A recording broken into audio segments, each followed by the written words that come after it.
And as the name suggests, ang advocacy po namin ay sa larangan ng edukasyon. Ang isa sa aming mga plataforma, isa sa aming mga nais isulong ay ang pag-reduce sa curriculum such that matatapos ang college instead of 4 years in 3 years. Ang 3 years na yun will be made up of 2 years of classroom learning and 1 year coaching.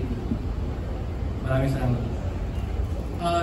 Yung reduction of the curriculum in college from 4 to 3 is basically achievable by reducing or not anymore covering general education subjects which have already been taken up during the basic education, secondary education.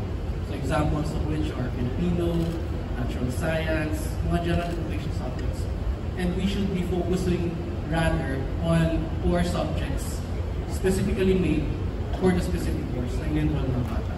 Now, the advantages are more on economic dahil alam naman natin lahat na ang magpaaral sa kolehiyo ng 4 na taon ay mahal. So, ang magbe-benefit dito ang bata at saka ang kanilang mga pamilya. Pangalawa, we can easily have our young men and women enter the job market.